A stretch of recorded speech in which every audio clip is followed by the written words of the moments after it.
Hey, I'm Wally Adamczyk and welcome to Construction Leadership from A to Z, 26 words to lead by. Today, the letter V, where we talked about vision and being visionary. Vision is the art of seeing what is invisible to others. Jonathan Swift.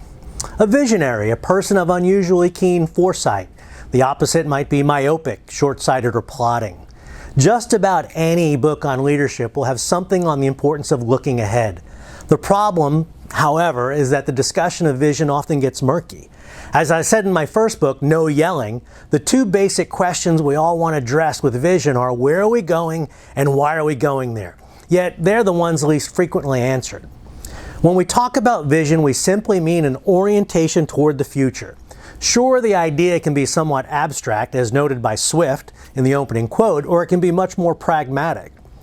John Kotter, noted scholar on leadership and change, says leaders establish the vision for the future and set the strategy for getting there. They cause change. They motivate and inspire others to go in the right direction, and they, along with everyone else, sacrifice to get there. Although he doesn't tell us where the vision comes from, he is sure of the leader's responsibility to make it happen. And how does the leader accomplish this? By creating a picture in their own mind of what they want to happen, and then getting other people to see and buy into that picture too. The more clarity and detail, the better. People who succeed in the world see themselves succeeding.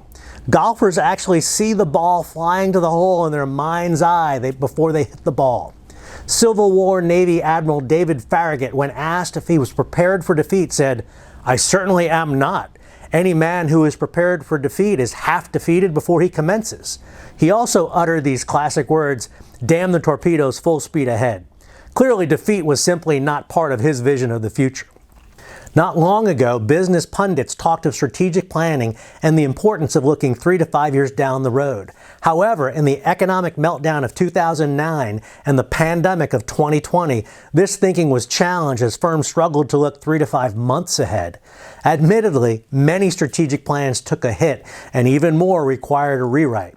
But firms that kept an eye on the future fared better in the recovery. In 2008, as the housing market cratered, Home Depot was already looking toward the recovery. Even though the economy was still in free fall, the leaders at Home Depot were making plans to address some of its most pressing needs. They implemented a number of improvements that enabled them to increase earnings on lower sales. I have worked with other companies who can report similar success as they make changes with an eye to the future. Collins and Porras wrote Built to Last, Successful Habits of Visionary Companies, and they endorsed a 5 whys conversation to help you uncover and understand your core purpose, which some might call your vision. Pioneered at Toyota, this process helps leaders go deep when considering a problem. 5 isn't a concrete number, but the concept suggests you have to keep asking to get to the real answer. It remains for the leader to keep peering ahead, to keep asking why, but that's not enough. As we saw in the book Execution, the leader must develop the plan and work to make it happen. Futurist Joel Barker underscores this bias for action, remember urgency. Vision without action is a dream. Action without vision is simply passing the time. Action with vision is making a positive difference. When you put energy into vision, you're beginning to reach people on an emotional, maybe even a spiritual level. It gives them something to commit to. As an employee, I want to know that you have a plan. It gives me a sense of security and hope for a future that includes me as a fully employed member of your team. This is not to say that employees will blindly embrace your vision, whatever it may be. Legendary management guru Peter Drucker commented, "Leadership is not magnetic personality. That can just as well be a glib tongue. It's not making friends and influencing people. That could be flattery. Leadership is lifting a person's vision to a higher sights, the raising of a person's performance to a higher standard, the building of a personality beyond its normal limitations."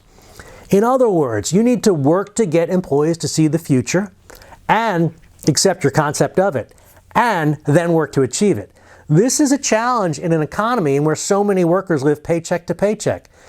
People underestimate their capacity for change, wrote noted business researcher John Porter. There is never a right time to do a difficult thing. A leader's job is to help people have vision of their potential. We didn't go to the moon because President John F. Kennedy thought bringing back rocks from space would be good for science. Well, he might have. We went to the moon because he, the leader of our nation, laid it out as a grand endeavor worthy of this great nation. It was an inspiring, lofty vision that stretched us, and people rallied behind it. Martin Luther King didn't simply think about civil rights. He dreamed big, and he changed the way our society thought about race. King didn't say, "I got an idea." He said, "I have a dream."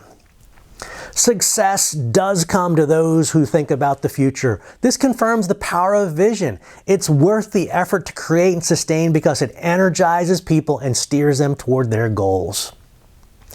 A great leader's courage to fulfill his vision comes from passion, not position. John Maxwell. All right, let's jumpstart your vision. Write the speech they will make the day you retire. Make your bucket list. Conduct a 5 whys for your personal vision or mission. Develop a vision for your company or work group and share it with your people. And read Switch. All right, let's take a look at what this looks like in the real world and do Vision in Action.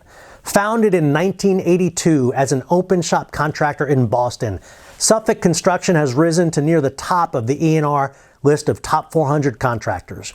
CEO John Fish was the man with the plan. He has passionately built the firm from its humble roots. From day one, he had a vision of creating something that would stand the test of time and be one of the best.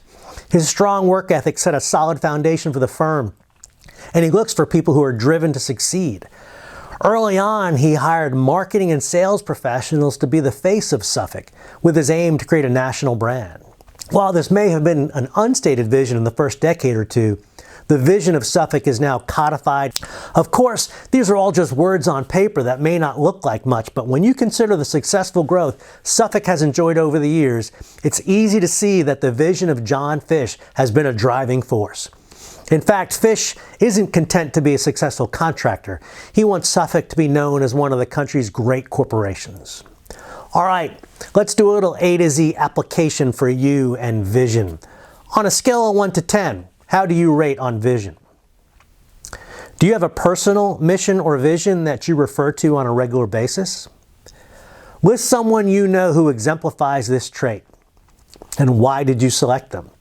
What one thing will you do differently to get better in this area? Well, there you have it. Construction leadership from A to Z, 26 words to lead by, and that was vision and being visionary. And you would be visionary to hit subscribe right now so that you don't miss what comes next. That's all for today. Look forward to seeing you next time with the letter W. I'm Wally Adamczyk, and remember, people are your best profit strategy.